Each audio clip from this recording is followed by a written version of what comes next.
إلا الذين فتنوا المؤمنين والمؤمنات ثم لم يتوبوا فلهم عذاب جهنم ولهم عذاب أليم. أعوذ بالله السميع العليم. صدق رسوله النبي الموحد الوكيل الكريم.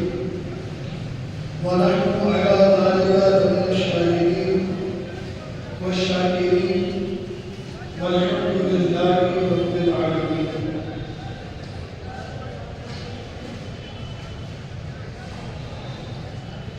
عقیدت و محبت کے ساتھ آقا نامدار مدینے کے تاجدار محمد سید اقدار صلی اللہ تعالی علیہ وسلم کی بارگاہ میں درود پاک کا ہدیہ پیش کریے. اللہم صلی اللہ علیہ سیدنا شفیعنا حبیبنا مولانا محمد وعلی آلہ وصحبہ وسلم.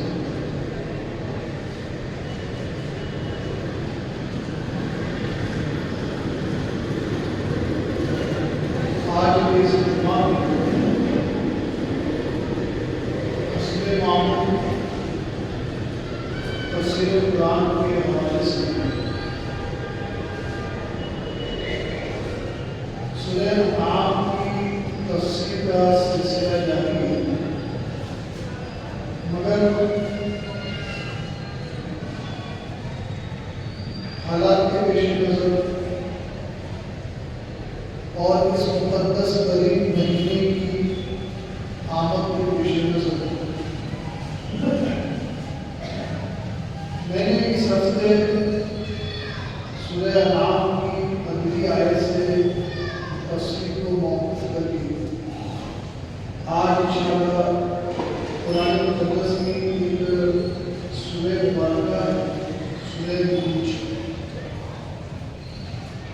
اس کے حوالے سے اس میں کچھ آیتیں ہیں جو موضوع پر کلام ہے. میں اس کی تفسیر آپ کے سامنے پیش کروں گا. اس سے قبل تھوڑا اپنے ذہن کو حاضر کر لیں. قرآن اللہ تبارک و تعالیٰ کی عظیم ترین کتاب ہے جس کے ذریعے اللہ تبارک و تعالیٰ اپنے بندوں کو ماضی کی باتیں بھی یاد دلاتا ہے، حال کی باتیں بھی کرتا ہے، آنے والے کل مستقبل کی باتیں بھی بیان کی جاتی ہیں. ماضی کی باتیں کرنے کے پیچھے مراد یہ ہوتی ہے کہ آپ ماضی کے حالات کو دیکھ کر حال کو بہتر کر سکیں، اور جب حال بہتر ہوتا ہے تو پھر مستقبل بھی بہتر ہو جاتا ہے. قرآن اللہ کی وہ نایاب کتاب ہے جس میں اللہ تبارک و تعالیٰ نے اس آیت کریمہ میں قرآن مقدس کی آیتوں میں ایسے ایسے روحانی جمالی جلالی واقعات بیان کیا ہے جسے سن کر ہم اپنے حال کو یقیناً بہتر کر سکتے ہیں. نہ صرف ظالموں کے لیے اس کے ہدایت کے راستے موجود ہیں بلکہ مومنین کے لیے بھی اللہ تعالیٰ نے درجات کی ترقی کا سامان مہیا کیا ہوا ہے. جو جس عقیدت کے ساتھ، جس احترام کے ساتھ، جس ودائیت کے ساتھ اور جس طرح کی ذوق اور شوق سے قرآن کو پڑھتا ہے، اس کے علم کو حاصل کرنے کی کوشش کرتا ہے، اللہ تعالیٰ اس کے سینوں کو اتنا منور کر دیتا ہے.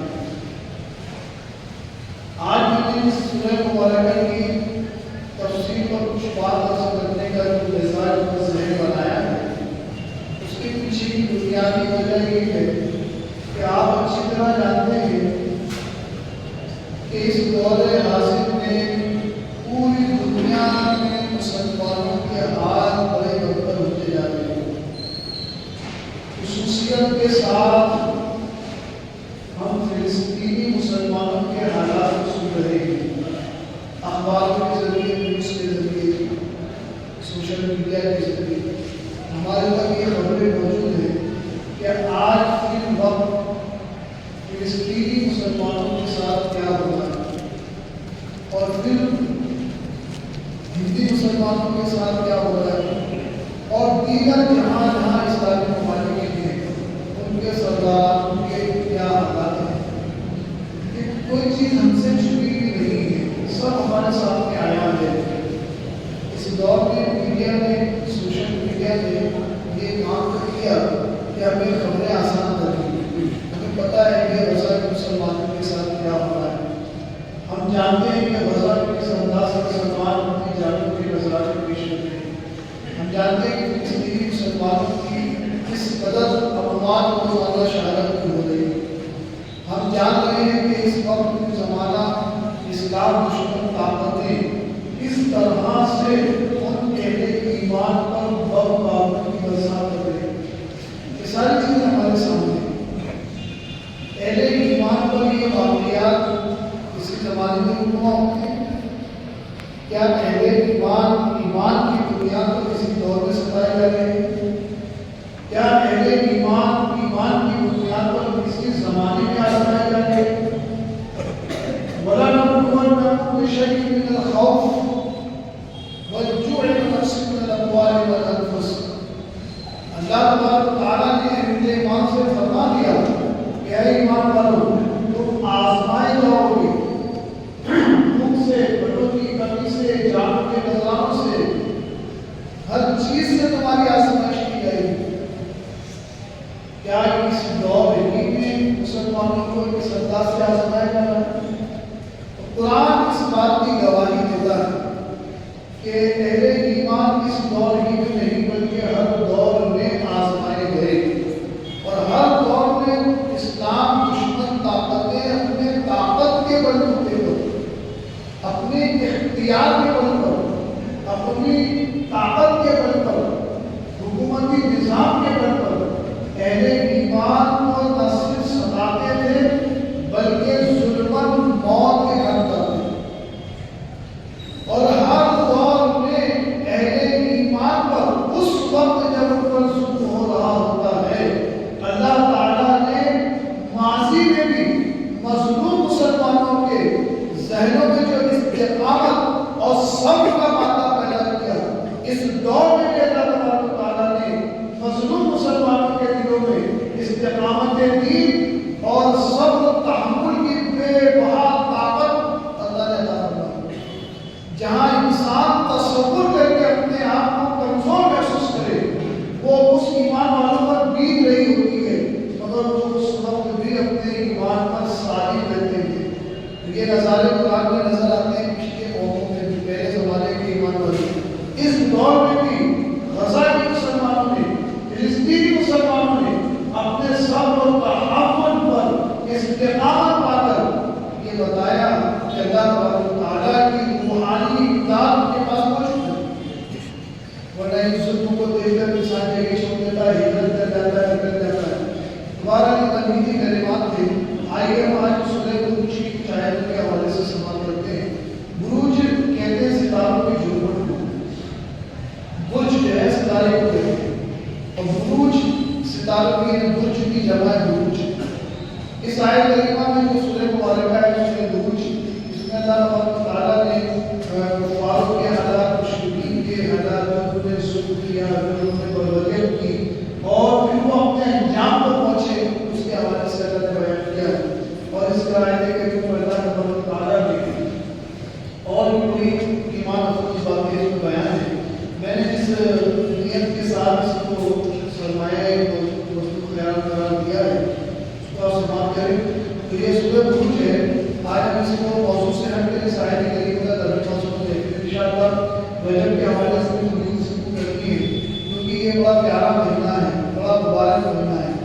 اس مہینے میں ہماری روحانی کیفیتیں بدل جاتی ہیں. عام طور سے ہر مسلمان خاص و عام اس مہینے کی عزت کرتا ہے، احترام کرتا ہے. کچھ باتیں سورہ بروج کے حوالے سے سماعت کریں. چنانچہ سورہ بروج میں اللہ تعالیٰ ارشاد فرماتا ہے، میں نے آپ کو بتا دیا کہ اسے بروج کو کہتے ہیں. یہ برج سے بنا ہے. برج کے معنی اپنے ستارہ اور بروج یعنی ستاروں کی جمع.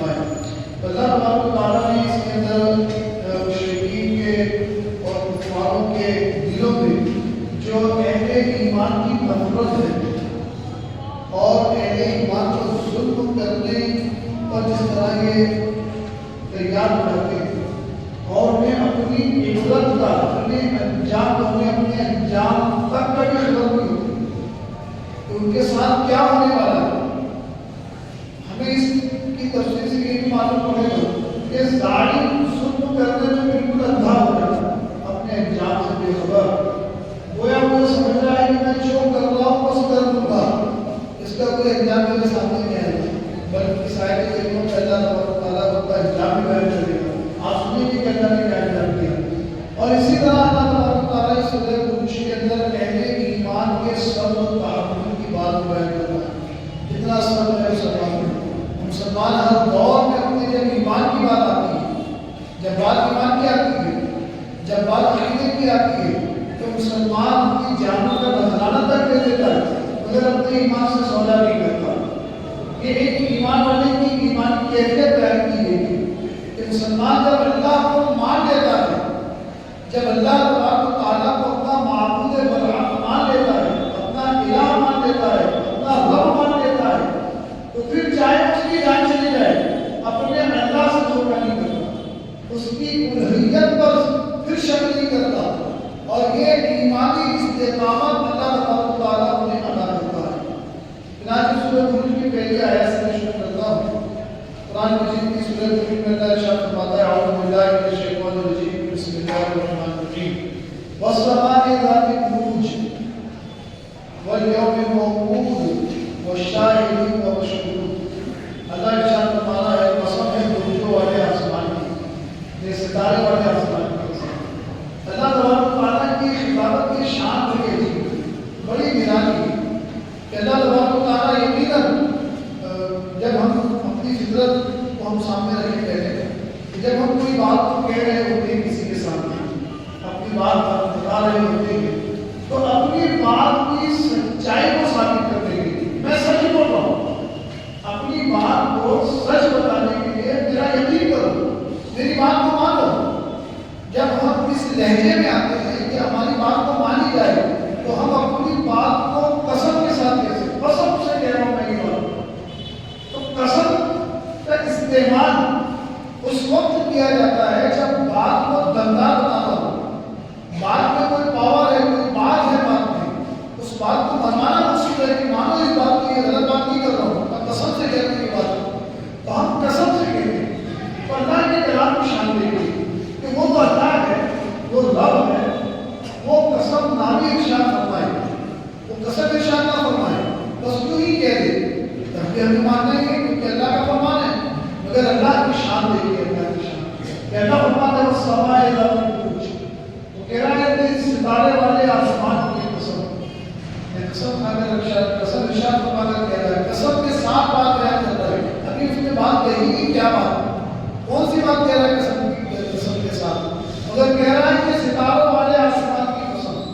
اس میں علماء نے کوئی حکمت بیان کی، ایک یہ کہ آنے والی بات پر آپ کی توجہ چلی جائے کہ آخر قسم کے ارشاد فرما کر اللہ کیا کہنا چاہتا ہے، اور دوسری اپنی شان بتا رہا ہے کہ دیکھو آسمان اور ستارے یہ میری قدرت ہے، یہ میرے شاہکار ہیں، یہ میرے خود سے بنے ہوئے ہیں، یہ میرے فیصلے ہیں، میرے ارادے ہیں، اپنی شان نمایاں کرتا ہے۔ تو قسم کے ساتھ رب ارشاد فرماتا ہے، اور وہ فرمائے کہ والیوم الموعود، ایک قسم کی فرمائی، دوسری قسم بھی کہتا ہے کہ قسم ہے وعدے کے دن کی۔ اس میں بھی دو پہلو کہ قسم کا مراد قسم کہہ کر مراد قسم ارشاد فرمانے کے بعد بات کہنے کی بات یہی ہے، آپ کی پوری توجہ چلی جائے کہ آخر اللہ نے آسمان کی قسم کھایا، قسم ارشاد فرمایا، اللہ تبارک و تعالیٰ وعدے کے دن کی قسم ارشاد فرما رہا ہے، اور دوسرا پہلو یہ ہے کہ آپ کی توجہ اس میں جائے وعدے کا دن کیا ہے، کون سا دن وعدے کا دن، قسم ہے یوم موعود، جس دن تم لوٹائے جاؤ گے، جس دن تمہیں انصاف کا وعدہ کیا گیا، جس دن تمہیں اپنے رب کے سامنے کھڑا کرنے کا وعدہ کیا گیا۔ یہ دنیا ہے نا، آپ اپنی زندگی 70-80 سال گزار کر چلے جاؤ گے، پھر 1000 سال قبر میں رہو گے، اور پھر اس کے بعد حشر میں جمع ہو گے۔ تو تم یہ سمجھو مت کہ ہم دنیا کی موت پر جائیں گے تو معاملہ ختم، بلکہ یہ قرآن بار بار کہہ رہا ہے حشر باقی ہے، حشر باقی ہے، جب وہاں آنا ہے واليوم الموعود، جس دن سب کو جمع ہونا ہے وعدے کا دن، اس دن کی بھی اللہ پسند ارشاد فرماتا ہے. اور پھر اس کے بعد فرماتا ہے شاہدین و مشہود. قسم ہے، یہ کہتا ہے قسم ہے اس دن کی جس دن گواہی دینے والے عام حاضری کے دن، گواہی والے دن کی قسم. یعنی تین قسموں کے ساتھ اللہ تعالیٰ نے اپنی بات رکھی. پھر ارشاد فرمایا کہ وَهُمْ عَلَىٰ مَا يَفْعَلُونَ بِالْمُؤْمِنِينَ شُهُودٌ، اور وہ جو اس کام پر جو کرتے مسلمانوں کے ساتھ گواہ تھے. قُتِلَ أَصْحَابُ الْأُخْدُودِ، رب فرماتا ہے کہ گال کیے گئے گھاٹیوں والے النار ذات الوقود، اور ان دنوں والی آگ والے اذ ہم علیہا قعود، جبکہ وہ لوگ اس پر بیٹھے ہوئے تھے. تین باتیں اللہ تبارک و تعالیٰ نے قسم کے ساتھ ارشاد فرمائی. تین باتیں فرمایا کہ والسماء ذات البروج، ستارے والے آسمان کی قسم، والیوم الموعود، وعدے والے دن کی قسم، وشاہد و مشہود، اور جس دن لوگ جمع ہوں گے گواہی دیں گے گواہی والے دن کی قسم. اور پھر اس کے بعد ارشاد فرماتا ہے کہ اصحاب الخدود، جو بات کہنی تھی وہ اب کہی، جو بات ارشاد کرنا تھی وہ اب ارشاد فرمائی. اور پہلے ارشاد فرمانے سے پہلے کیا کہا؟ آسمان کے ستارے والے آسمان کی قسم. تو اپنی قدرت میں بیان کر دی کہ یہ ستارے والے آسمان اللہ کی تخلیق ہے. اور پھر فرمایا وہ یوم الموعود، جس دن تم لوٹا دیے جاؤ گے، وعدے کا دن ہے تمہارے لیے، اس دن کی بھی قسم ارشاد فرما دیا. اور فرمایا وہ شاہد و مشہود، کہ جس دن تمام گواہی والے ایک ساتھ جمع ہو جائیں گے. ایک دوسرے کی آپ گواہی دو گے، سب ایک دوسرے کی وہاں گواہی دیں گے. اور خود اللہ تعالیٰ کی گواہی دے گا، فرشتے بھی گواہی دیں گے. وہ دن ایسا عجیب طریقے کا ہوگا حشر کا دن کہ گواہی پہ گواہی ہوگی، اس لیے کہ لوگ جھٹلائیں گے. بہت گواہی کی ضرورت تب پڑتی ہے جھٹلانے کے ٹائم اور عدل کے ٹائم. اور چونکہ وہ عدل کا دن ہے اور جھٹلائے بھی جائیں گے لوگ، تو کہتے ہیں ہم نے تو ایسا نہیں کیا، ہم نے تو ایسا نہیں کیا. تو پھر گواہی ہوگی، گواہی ہوگی انہوں نے ایسا نہیں کیا. جب انسان گواہی دینے سے قاصر ہوگا تو آپ کے روئے روئے کو طاقت دی جائے گی بولنے کی. انسان کے بدن کا روح کھڑا ہو کر گواہی دے گا، ایسا کیا اس نے، ویسا کیا اس نے. یہ دن اتنا خطرناک ہوگا کہ انسان کی گواہی پر نربھر نہیں، فرشتے بھی گواہی دے کر رجسٹر لے کر آ جائیں گے. قیامت کا دن رجسٹر پیش کر دیں گے، فلاں فلاں کا رجسٹر، یہ ہے اس میں لکھا ہوا. آج کا دن گواہی کا دن کہ اللہ تبارک و تعالیٰ تمام کی گواہی دے گا. اور پھر یہ شاہدی و مشہود سے بہت سارے مسئلے علماء نے کی گئے. بعض مسئلے میں کہا گیا کہ شاہد و مشہود کو جمعہ کے دن بھی کہا گیا، کہ آج کا دن بھی کہا گیا، عرفے کے دن کو بھی کہا گیا. کہ شاہد و مشہود کا معنی ہے عرفے کا دن، شاہد و مشہود کا معنی ہے جمعہ کا دن. اور اس آیت کریمہ کی چھوٹی چھوٹی آیتیں ہیں، مگر اس کی بڑی آپ دیکھیں کمالات کہ اللہ تبارک و تعالیٰ نے اس نے کتنا علم کا سمندر سمجھ دیا ان آیتوں کے تفسیر کے اندر. کہ شاہد و مشہود سے گواہی کا دن مراد بھی ہے، شاہد و مشہود سے اللہ کی ذات مراد ہے، شاہد و مشہود سے نبی کریم کی ذات مراد ہے، شاہد و مشہود سے جمعہ کا دن اور عرفے کا دن بھی مراد ہے. اب اگر ہم جمعہ اور عرفے کے دن کو مراد لے لیں تو تھوڑا سا اس میں بھی کلام کر لیں کہ آج کے دن کو کتنی فضیلت حاصل ہے. آج کے دن جمعہ کا دن کیوں لیا گیا، عرفے کا دن کیوں لیا جاتا کہ عرفے کا دن کے عام طریقے سے مسلمان اس کو مناتے ہیں. عرفے کا دن روزہ رکھتے ہیں مسلمان، اس کا اہتمام کرتے ہیں. جمعہ کا دن کو مراد دیا گیا، جمعہ کے دن عام مجمع کے ساتھ آپ نماز پڑھتے ہیں، مجمع جمع ہے، آج کے دن لوگ جمع ہیں. اس دن کی اہمیت بھی معلوم ہو رہی ہے کہ اللہ تعالیٰ جس دن کی قسم ارشاد فرمائے اس دن کا مقام کیا ہوگا. اس لیے مسلمانوں جمعہ کو اہمیت دو، جمعہ کو سستی کے ساتھ مت گزارو. 12 بجے سے آپ پوری تیاری کے ساتھ جمعہ کے لیے مسجد کے لیے نکل جاؤ. یہ نہیں کہ صرف آپ کی سنڈے کی جمعہ پوری 2 بجے تو آپ 2 بجے گھر سے نکلو گے، پوری 2 بجے آ کے جمعہ میں شامل ہو چلے جاؤ گے. اتنے ناکارہ مت بنو، اتنے سست مت بنو، اتنے کاہل مت بن جاؤ. اس دن کو سمجھو کہ جس کی قسم اللہ ارشاد فرما رہا ہے. اس دن کی اہمیت کو جانو، اس دن کے مقام کو سمجھنے کی کوشش کرو. یہ وہ عظیم دن ہے، یہ وہ عظیم لمحات ہیں کہ آپ صرف اس کی تیاریوں میں مسجد آ جائیں، کچھ نہ بھی کریں تو اللہ آپ کے نام اعمال میں لکھ دیتا ہے.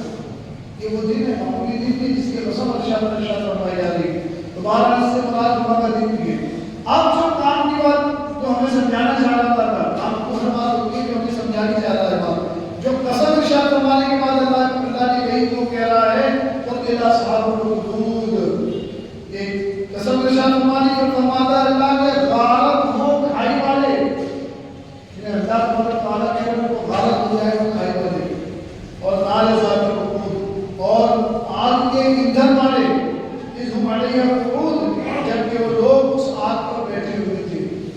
اب آپ نے اس کی تفسیر سنیں گے تو آپ کو سمجھ میں آئے گا کہ اللہ تعالیٰ نے وہ کھائی والوں پہ غلط نہیں اور لعنت کو بھیجی، اور آگ پر بیٹھنے والوں کے بارے میں لعنت کو بھیجی۔ ان کے بارے میں کہا کہ وہ آگ پر بیٹھے ہوئے تھے، اور اگلی آیت کہہ رہی ہے کہ وہ علی ما یفعلون بالمؤمنین شہود، کہ وہ مومنین کو اس آگ میں جلتا ہوا بیٹھ کر دیکھ رہے تھے۔ اس آیت میں یہ تو بات یہاں پوری ہو گئی کہ وہ آگ پر بیٹھے ہوئے تھے، مسلمانوں کو آگ میں جاتا ہوا دیکھ رہے تھے۔ ظالم کی ایک علامت اللہ نے بیان کیا کہ ظالم جب ظلم کرنے پر آتا ہے تو اس کے اندر سے انسانیت نکل جاتی ہے، وہ انسان کو جلا ڈالے اس میں حیا نہیں آتی، وہ انسان کو مار ڈالے اس میں شرم نہیں آتی، وہ انسان کو بھوکٹ مار دے، ظلمت مار دے، کسی بھی چیز سے مار دے، اس کے دل میں یہ رحم نہیں آتا، اس کے دل میں یہ احساس پیدا نہیں ہوتا کہ جس طرح میں انسان جس کو مارا جا رہا ہے وہ بھی انسان ہے، چاہے پہاڑ میں سے اٹھا کے پھینک دے، چاہے آگ میں جلا دے، چاہے بندوق سے مار دے، چاہے کسی بھی چیز سے چیز پھاڑ دے،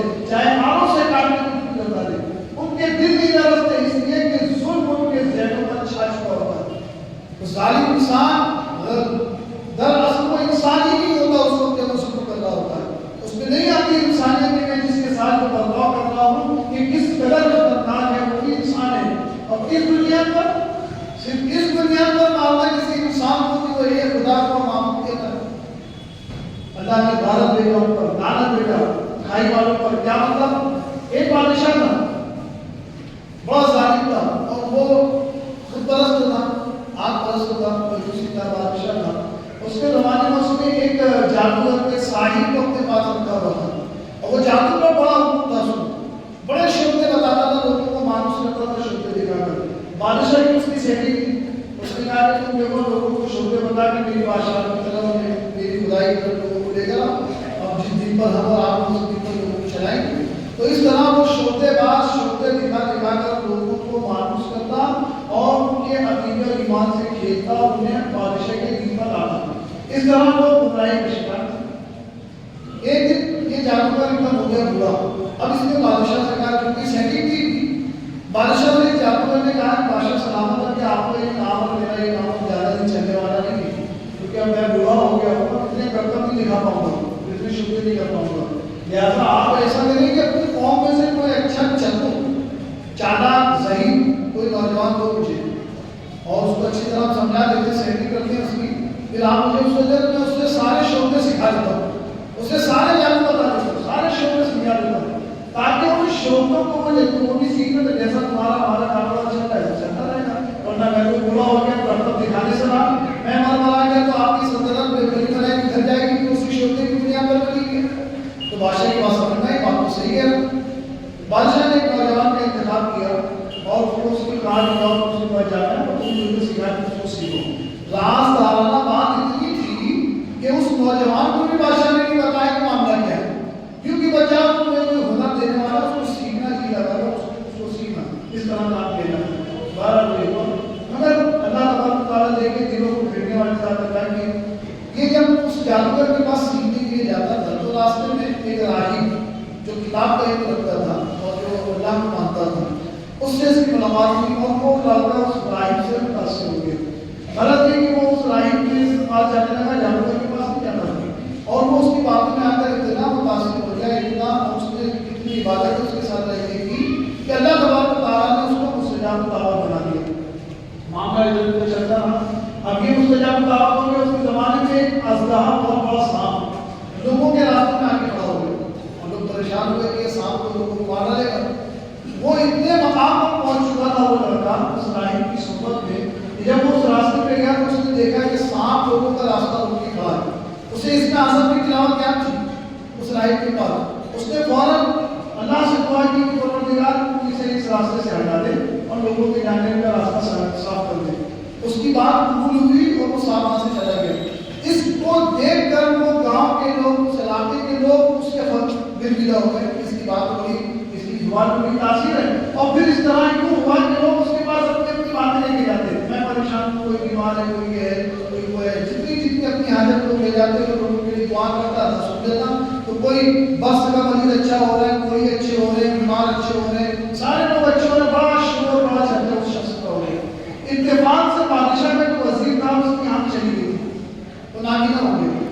اسے معلوم ہوا کہ ایک شخص ہے جس کی دعا میں بڑا اثر ہے، تو لہٰذا وہ اس کے پاس پہنچا اور اس نے کہا کہ میرے لیے کچھ کرامت کر دو، میری بھی آنکھ کی روشنی آ جائے۔ تو اس لڑکے نے کہا کہ دیکھو میں تمہیں ایک راز کی بات بتاتا ہوں، اگر تمہیں تو واقع کروں۔ کہا میرے پاس یہ علم جو ہے وہ جادوگر کے سکھانے سے نہیں آیا، آپ اور آپ کی بادشاہ غلطفہمی کے شکار ہیں، بلکہ میں نے جس رب کو اپنا خدا مان لیا ہے اس رب کی بھی طاقت سے میں ایسا کرتا ہوں۔ تو پھر اس نے کہا کہ کیا مطلب تم نے اپنا خدا بدل دیا، ریاست کا خدا تمہارا خدا نہیں ہے؟ کہا نہیں، میرا خدا حقیقی خدا اللہ ہے، میں نے اللہ پر ایمان لیا ہے۔ تو اس نے کہا چل ٹھیک ہے میں آپ کا ایمان چھپاؤں گا، آپ میرے ہاتھ میں لوٹا دوں۔ اس نے دعا کی اللہ اس کے ہاتھ لوٹا دے، اللہ تعالیٰ نے اس کو دعا کی اس کی آنکھ آ گئی۔ اب جب وہ آنکھ لے کے بادشاہ کے دربار میں پہنچا تو بڑی تعجب کی بات، بادشاہ نے کہا کہ تیری آنکھیں کیسے آ گئی؟ تو پھر اس نے پورا واقعہ سنایا کہ اس طرح سے بات کی ہے، اور اس نے کہا ہے بادشاہ تم بھی اپنی دھرم چھوڑ دو، حقیقت میں دیکھو میں اندھیرا میں اس خدا کے دیے خدا کے بندے کی دعا سے اچھا ہو گیا۔ تو وہی خدا ہے، وہی معبود راشدی ہے، وہی رب ہے جو مشکلوں کو آسانی میں تبدیل کرتا ہے۔ بادشاہ نے کہا کہ کیا کہہ رہا ہے، تو بھی اپنی دھرم سے ہٹ گیا۔ اس نے اس پر ظلم کرنا شروع کیا، اس کو مارنا پیٹنا شروع کیا، اس وقت تک مارتا رہا، اس وقت تک ظلم کرتا رہا جب تک اس نے اس کرامتی لڑکے کا پتہ نہیں بتا دیا۔ بلاخر سے اپنی جان بچانے کے لیے پتہ بتانا پڑا، بچہ وہ لڑکا آیا، اس لڑکے پر بھی ظلم کیا، یہاں تک کہ اتنا ظلم کیا مگر اس نے اللہ کا کلمہ نہیں چھوڑا۔ پھر اس کے بعد اس نے کہا اس کو لے جاؤ ندی میں لے آ کے ڈبو دو تاکہ ہماری نقشے کو کھا جائے۔ جب اس کو ندی میں ڈبانے کے لیے جایا گیا، بیچ ندی میں جب یہ لڑکا پہنچا تو اس نے اللہ سے کہا اللہ مجھے ان کی شبہ سے بچا۔ اللہ تعالیٰ نے اس کی بات پوری کی، ناؤ میں ایسا طوفان آیا کہ ناؤ میں بیٹھے جتنے تھے سب ڈوب کے مر گئے، وہ سلامت رہا۔ پھر بادشاہ نے یہ دیکھ کر تعجب اس نے کہا کہ اس کو پہاڑ پر لے جاؤ اور پہاڑ سے اس کو نیچے پھینک دو، یہ مر جائے گا۔ دو پہاڑ پر گئے اس کے آدمی، اللہ سے پھر دعا کی، ایسی آندھی چلی ایسے طوفان آئے کہ اس کو مارنے والے نہیں آ، ہواؤں سے آندھیوں سے عمر کے نیچے گر گئے، وہ لڑکا سلامت رہا۔ اللہ تعالیٰ نے یہ کرامتیں اس لیے دکھائی کہ وہ اہل ایمان کو جب بچاتا تو اس طرح بچاتا۔ دیکھیے یعنی طوفان طغیانیہ پانی پہ آئی تو اہل ایمان بچے، سارے بے ایمان مر گئے۔ پہاڑ پر آندھی چلی، سارے بے ایمان مر گئے، اہل ایمان بچ گئے۔ پھر اس کے بعد بادشاہ نے اس پر بہت سوچ کیا، وہ دس سے بستا ہوا، اس نے بھی آخر یہ کہا کہ اگر تو مجھے میرے رب کے نام سے یہ کہہ کر کہ جس کا تو بندہ ہے، جس کا تو غلام ہے، اسی کے نام سے تم پر تین پھینکتا ہوں، یہ کہہ کر میں بسم اللہ رب الغلام، اس رب کے غلام کے نام سے میں تین پر پھینکتا ہوں تو شاید میں تیری تیر سے مر جاؤں۔ تب اس نے اللہ ہی کے نام سے تیر مارا تو وہ شہادت کی موت اس کے نصیب میں آئی اور وہ اس طرح شہید ہوا۔ مگر اس کے بعد کیا ہوا؟ اس کا یہ انجام دیکھ کر جو اس کی ریاست کے لوگ تھے کہ اس کو پانی میں ڈبایا گیا بچ گیا، پہاڑ سے پھینکا جانے لگا تب بھی بچ گیا، اور اللہ تعالیٰ پر اس کا کامل یقین، بالآخر یہ مرا بھی تو اپنے رب کے نام سے ہی اس کو شہادت ملی، تو تمام ریاست کے اکثر لوگ ایک خدا پر ایمان لے آئے۔ اسی وقت اس کی شہادت کے فوراً بعد اسلام نمودار ہوا، اسلام پھیل گیا، اور اسی کی ریاست کے لوگوں نے اللہ کو ماننا شروع کر دیا۔ جب بادشاہ نے یہ دیکھا تو اور شکرا کیا۔ اب اس نے کیا کیا؟ اس نے بچے کچھ لوگوں کو، تمام ایمان والوں کو ایمان لائے اس وقت، ان سب کو قید کر دیا، اور بچے کچھ جتنے تھے اس کے پاس کچھ ہی لوگ بچے تھے بس، ان کو اپنی طاقت کے بلبوتے پر کہا کہ بیٹا بولو، یعنی کھائی بولو، جس کا ذکر اپنے نے جو واقعہ سنایا پوری تفسیر کی اس کا ترجمہ سمجھانے کے لیے کہ اللہ نے کہا غارت کر غارت ہو جائے وہ کھائی والے، وہ کھائی والے سے مراد کیجیے۔ اس بادشاہ نے پوری کھائی کھدوائی اور جتنے لوگ ایمان لائے تھے ان تمام کو اس کھائی میں ڈال دیا اور اس میں آگ جلا دی اور تمام اہل ایمان کو جلا ڈالا۔ یہ ظلم تمام مسلمانوں کو اس نے آگ میں جلایا۔ مگر اس کی تفسیر آپ سنیں کہ اس کی تفسیر کو علماء فرماتے ہیں کہ جیسے جیسے وہ ایمان والوں کو آگ میں ڈال رہا ہوتا، اللہ تعالیٰ اس آگ میں داخل کرنے سے پہلے ان کی شہادت کی موت سے ان کی روح نکال دیتا۔ انہیں وہ تکلیف محسوس نہیں کہ اللہ تعالیٰ نے ایمان والوں کو وہ وظاہر سمجھ رہا ہے کہ میں آگ میں جلا رہا ہوں، حقیقت اللہ تعالیٰ انہیں اس تکلیف سے پہلے ان کی روح کو نکال دیتا اور انہیں شہادت کا درجہ عطا فرماتا۔ اس طرح اللہ تعالیٰ اہل ایمان کی مدد فرماتا رہتا ہے اور ظالموں کو ان کے انجام تک پہنچاتا ہے۔ یہ برابر سائڈ میں کھڑے رہ کر مسلمانوں کو بظاہر جلتا ہوا دیکھ رہے ہیں، یہ سمجھ رہے مسلمان جل رہے ہیں، مسلمان ختم ہو رہے ہیں، در حقیقت یہ اس طرح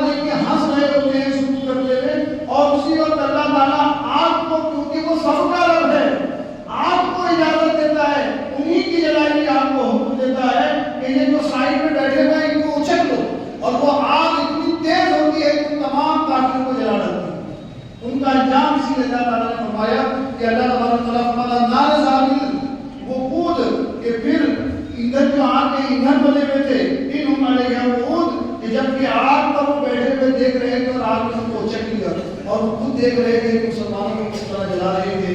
اللہ تبارک تعالیٰ نے اہل ایمان کی ہر دور میں ظالموں سے ان کی حفاظت کی ہے اور ہر دور میں ان کو بچایا ہے. اسی آیت کریمہ میں پیش کرتا ہوں رب ارشاد فرماتا ہے ان الذین فتنوا المؤمنین والمؤمنات ثم لم يتوبوا فلهم عذاب جہنم ولهم عذاب الحریق. بے شک جنہوں نے دکھ دیا مسلمان مردوں کو اور مسلمان عورتوں کو اور توبہ نہ کی تو یقیناً ان کے لیے اللہ تبارک تعالیٰ جہنم کا عذاب تیار کر کے رکھا ہے اور ان کے لیے دردناک دکھ والا آگ کا عذاب ہے جسے وہ قبر میں بھی جلیں گے اور قیامت کے دن بھی جلیں گے. تو ظالم جب ایمان والوں پر ظلم کرتا ہے تو اللہ تبارک تعالیٰ آگ کے ذریعے بھی انہیں جہنم کا عذاب دنیا میں چکاتا ہے. موجودہ ظالم کے لیے انجام آپ سن رہے ہیں, آپ دیکھ رہے ہیں کہ مسلمانوں پر ظلم کرنے والے آگ کے ذریعے کیسے تباہ کیے گئے. جو مسلمانوں کو تباہ کرنے کے دعوے کرتے تھے, جو اسلام کو برباد کرنے کی باتیں کرتے تھے, اللہ تبارک تعالیٰ نے یہ سورہ بروج کی ان آیتوں سے یہ بات ثابت ہو چکی ہے. اس کے پہلے بھی اللہ تبارک تعالیٰ نے آگ کے ذریعے ظالمان کو, ظالموں کو, اسلام پر جبر کرنے والوں کو آگ کے ذریعے دنیا ہی میں جلا کر ان کا انجام دکھایا. اور آج بھی اللہ تبارک تعالیٰ بے مظلوم مسلمانوں پر ظلم کرنے والوں کو آگ کے حوالے کرتا ہوا نظر آ رہا ہے. یہ قرآن شاہد ہے اس بات کا. اسلام کل بھی حق تھا, اسلام آج بھی حق ہے اور اسلام کی یہ حقانیت قیامت تک رہے گی. ظالم مٹا ہے, ظالم مٹے گا, اسلام کھڑا ہے اور انشاءاللہ اسلام بڑھتا رہے گا. تو دوستوں اور بزرگوں, یہ قرآن مقدس کی سورہ بروج نے یہ بات ثابت کر دی ہے کہ موجودہ ظالم بھی تباہ ہوگا اور ہو رہا ہے, اپنے انجام کو پہنچ رہا ہے. پوری کی پوری بستیاں برباد ہو گئی, پورا کا پورا شہر تباہ ہو گیا. اپنے آپ کو سپر پاور کہنے والا اپنے شہر کی آگ کو بجھانے میں کنٹرول نہ لا سکا, اس لیے کہ اللہ کی طاقت کے آگے بندوں کی طاقت نہیں سکتی. معلوم ہوا کہ ظالم کو ایک رسی ڈھیلی دی جاتی ہے, وہ جتنا چاہے ظلم کر لے, مگر جب اللہ چاہے, جب اللہ اس رسی کو ٹائٹ کرتا ہے, کتنی طاقتیں لگا ڈالو, پھر کتنا سرمایہ خرچہ کر ڈالو, پھر تم اللہ کے عذاب سے اپنے خوف کو نہیں بچا سکتے. آج کے موجودہ ظالم ملک نے بھی یہ انجام اپنی آنکھوں سے دیکھا. جس طرح اس زمانے کے ظالموں کے ظلم پر جب مسلمانوں کی فتح نصرت دیکھ کر اس زمانے کے کافر مسلمان ہوتے تھے, اس دور میں بھی اس آگ پر قابو نہ پاتے ہوئے دیکھ کر آج بھی وہ زمانے, آج بھی لوگ مسلمان ہوتے نظر آ رہے ہیں. آگ نہ کسی نے جلایا, نہ کسی نے بدلا دیا. سپر پاور سے کون طاقت دے سکتا ہے, کون سپر پاور سے ٹکرا سکتا ہے. اگر آپ دیکھیں کہ جب اللہ تبارک تعالیٰ اپنا حکم جاری کرتا ہے, بڑے بڑے سپر پاور چلے گئے, نمرود چلا گیا, فرعون چلا گیا, حامان چلا گیا. یہ موجودہ دور کا فرعون کیا کر سکتا ہے, موجودہ دور کا حامان کیا کر سکتا ہے. طاقتوں سے کچھ نہیں ہوتا, اقتدار سے کچھ نہیں ہوتا. حکم الحاکمین تو اللہ کی ذات ہے, رب العالمین کی طاقت حقیقی طاقت ہے. اور اس رب العالمین کے ماننے والے مسلمان ہیں, اس کو ایک الہ ماننے والے قوم مسلمان ہیں. تو مسلمان نہ ماضی میں ڈرا ہے, نہ حال میں ڈرے گا, نہ انشاءاللہ مستقبل میں ڈرے گا. کہ فتح و نصرت کا جھنڈا ہمیشہ اسلام کے ہاتھوں میں رہا ہے اور انشاءاللہ یہ فتح و نصرت کا جھنڈا مسلمانوں کے ہاتھوں میں ہوگا. اب جو بات ہمیں سمجھنے کی ہے وہ یہ ہے کہ اللہ تبارک تعالیٰ نے فرمایا ہے کہ مسلمانوں کی اللہ تبارک تعالیٰ مدد کرتا ہے. تو ہمیں یہ بات سمجھنی ہے کہ ہم مسلمان ہیں تو ہمیں اللہ کی مدد یقیناً ملنی ہے. تو ہمارے دلوں کی جو گھبراہٹ ہے اس کو نکال دیں, جو ڈر ہے اس کو نکال دیں. آج کے موجودہ ظالم کے انجام کو آپ دیکھ لیں, کہ دیکھ کر اپنے ایمان کو, اپنے عقیدے کو محفوظ کریں اور اپنے رب کے توکل اور اس کے بھروسے کو مضبوط کریں. کہ آپ دیکھیں کہ اللہ تبارک تعالیٰ نے اس دور میں بھی, اگر میں آپ سے تھوڑی سی اپنے دور سے تمہید کروں آپ کو سمجھانے کے لیے, کہ اس دور میں بھی بے عمل مسلمانوں کی مدد کی. ہم تو بے عمل ہیں نا, نہ اس کی عبادت کرتے ہیں, نہ اس کی اطاعت کرتے ہیں, نہ اس کی فرما برداری کرتے ہیں. آپ پیچھے زمانے میں چلے جائیں تو فرما برداروں کا دور تھا, عبادت گزاروں کا دور تھا, زہد و تقوی والوں کا دور تھا. وہ 313 میں ہزاروں میں بھاری میں ویسے متقی بھی تھے, وہ 72 میں ہزاروں میں بھاری تھے ویسے متقی بھی تھے. مگر آج ہماری مدد کی جا رہی ہے, اپنے ظالموں کے بیچ میں رہ کر جی رہے ہیں. یہ مدد نہیں تو کیا ہے؟ تو بے عمل مسلمانوں کی وہ مدد کرنا صرف کلمہ طیبہ کی توحید پر. جب ہم توحید پر قائم ہیں, ہم اپنے رب کو ایک مانتے ہیں, اس کو الہ مانتے ہیں, اس کلمہ توحید کی برکت ہے, اس کلمہ طیبہ کی برکت کہ ہم پہ عمل بھی ہے تو کیا اللہ کی رحمت کے حساب میں ہے. اگر ہم اپنی زندگی کو عمل کر لیں تو جو ظلم کی زندگی ہم دیکھ رہے ہیں یقیناً یہ ظلم ختم ہو سکتا ہے, یقیناً بہاریں پھر آ سکتی ہیں, یقیناً پھر ظالم اپنے انجام کو اور پہنچ سکتا ہے, اور یقیناً مسلمانوں کے شہروں میں آبادیوں میں رحمتوں کی گھٹاپور بارشیں ہو سکتی ہیں. بس یہ ہے کہ ہم اپنے آپ کو اسلام کی طرف لے کر آئیں, اپنی تعلیمات دین کی طرف آئیں, اپنے پیارے محمد صلی اللہ علیہ وسلم کی تعلیمات کی طرف آئیں, قرآن کی طرف آئیں. یہ تو میں نے آپ کو پڑھ کے سنایا سورہ بروج کا ترجمہ, اس کو آپ کو معلوم ہوا کہ یہ آگ والا جو عذاب اور عقاب ہے جو موجودہ آگ کے واقعات آپ سن رہے ہیں اس سرزمین پر, ظالموں کی سرزمین پر, تو یہ آگ کے ذریعے عذاب اور عقاب انہوں نے مان لیا ہے. اور قرآن اس بات کا شاہد ہے کہ اس سے پہلے بھی اللہ تعالیٰ نے آگ کے ذریعے ظالموں کو تباہ کیا ہے. آج بھی اور بھی ایک آگ کا سننے میں آ رہا ہے کہ وہاں بھی آگ لگی ہے, پریشان ہے. کتنا سکون کرو کہ اہل ایمان پر, زمین تمہارے لیے تک ہے, ایمان والوں کے لیے تک نہیں ہے. اگر تم انہیں ظلمت مارو گے تو یہ شہادت کا درجہ لے کر مریں گے, اور اگر تم انہیں نہیں مارو تو واجب کر لی. تو مسلمانوں کے دونوں ہاتھ میں 12 لڑکے ہوتے ہیں, اس لیے کہ ان کے پاس ایمان کی طاقت ہوتی ہے. اگر ایمان کے ساتھ مضبوط عمل بھی آ جائے تو پھر مسلمانوں کی زندگی کا کیا کہنا, جو دنیا اور آخرت کا کیا کہنا, اگر ہمارے ساتھ عمل کیا جائے. تو میں نے اخیر پہ کچھ باتیں کر کے بات کو ختم کرتا ہوں کہ یہ مہینہ مقدس ترین مہینہ ہے, رجب کا مہینہ ہے. یہ مہینہ آتا ہے تو توبہ کا دروازہ کھل جاتا ہے. ویسے توبہ کا دروازہ ہم لوگ کھلا ہے, مگر جس کو کہتے ہیں بڑا دروازہ کھل جاتا ہے. بالکل جتنی توبہ کرنے کا بتا دو, جو توبہ کرتے ہیں, جو کچھ کیا تھا بھول جاؤ اور سچے دل سے اپنے رب کی بارگاہ کی طرف آ جاؤ. جو کر لیا اس کو چھوڑ دو. اب سچے دل سے جمعہ کے لیے آئے ہو, یہ مقدس دن آپ کے پاس موجود ہے, اللہ سے صلاح کر دو, اپنی توبہ کر دو اس کی بارگاہ میں. یقیناً وہ توبہ کو بے حد قبول کرتا ہے, بہت زیادہ توبہ قبول کرنے والا ہے, اور یحب التوابین ہے کہ جو توبہ کرتا ہے اس سے محبت کرتا ہے. ایک بات بتا کے بات کو ختم کر دو تاکہ آپ کو عبرت مل جائے, ایک سبق مل جائے. ایک بزرگ تھے, وہ دیوانہ تھے, مجذوب تھے, راہگیر پر کھڑے ہوئے تھے راستے کی جگہ پر, اور اللہ کے اوپر آسمان کی طرف دیکھ کر ایسا لگ رہا تھا کہ گفتگو کر رہے ہیں. تو لوگ دیکھ کے سمجھ جاتے ہیں کہ کیا معاملہ ہے, جوانوں کا عجیب معاملہ ہے. تو لوگ کچھ لوگ جمع ہوئے ان کے پاس اور کہا کہ بابا یہ کیا دیوانگی ہے, یہ کیا اوپر نیچے ہاتھ کر رہے ہو, اوپر دیکھ کیا ماجرا ہے. تو وہ تو اللہ والے تھے, انہوں نے کہا کہ میں اللہ سے گفتگو کر رہا ہوں. تو کہ کیا گفتگو ہو رہی تمہارے پاس, تو کیا اللہ ناراض ہے اور یہ بندوں سے ناراض ہے. تو میں اللہ کی اور ان بندوں کے بیچ میں صلح کے لیے کھڑا ہوں, تو میں اللہ کو منا رہا ہوں کہ اللہ صلح کر لے بندوں سے, راضی ہو جائے بندوں سے. تو کیا پھر کچھ بات بنی؟ تو بزرگ کہتے ہیں ہاں اللہ تعالیٰ راضی ہو گیا, صلح کے لیے اللہ راضی ہو گیا, اور اللہ مجھ سے کہہ رہا ہے کہ اے میرے بندے, جا میرے بندوں سے کہہ کہ تم مجھ سے توبہ کر لو, میں تمہاری ساری غلطیاں معاف کر دوں. یہ صرف نازک ہو جائے اپنی غلطی پر, اپنی غلطی پہ شرمندہ ہو جائے, اپنی غلطی کو مان لیں, مجھ سے توبہ کر لیں, تو میں اپنی ناراضگی ختم کر دوں گا, ان پہ رحمت نازل کر دوں گا. تو وہ تو راضی ہو گیا, تو پھر بندے راضی ہیں, دنیا میں لگے ہوئے, کوئی دنیا کی چمک میں دیوانہ ہے, کوئی مال کا دیوانہ ہے, کوئی حسن کا دیوانہ ہے, کوئی غرور و فریب کا دیوانہ ہے, لگے ہوئے. میں سمجھا رہا ہوں لوگوں کو ماننے کو, لوگ مجھے دیوانہ کہتے ہیں, لوگ مجھے پاگل کہتے ہیں, لوگ مجھے دیوانہ مان رہے ہیں. میں یہ کہہ رہا ہوں دیکھو اللہ راضی ہے, صلح کر دو, وہ کہہ رہا ہے توبہ کر لو, وہ تمہارے سارے گناہ معاف کر دے گا, یہ راضی کیوں ہو رہے ہیں. اس کے بعد لوگوں نے دیکھا کہ وہ دیوانہ وہاں سے چلا گیا.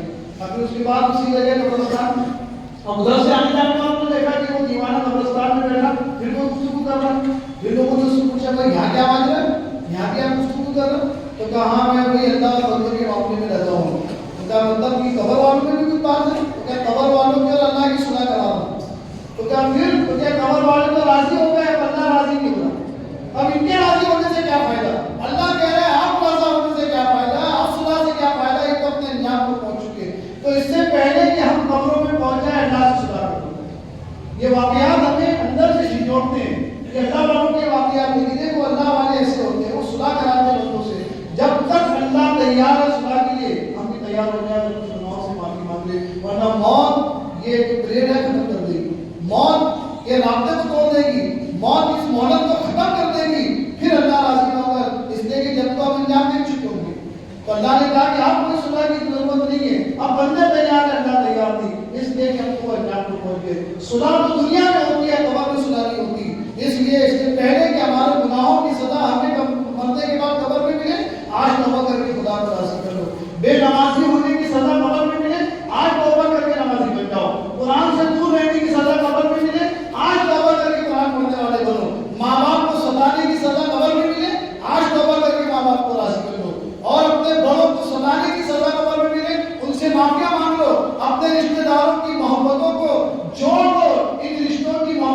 نیکی مت کرو اس سے پہلے کہ قبر میں جانے کے بعد تو اس کے انجام ملے. تو لہذا دنیا میں اللہ سے صلح کر لو. یہ صلح کا مہینہ ہے, یہ توبہ کا مہینہ ہے.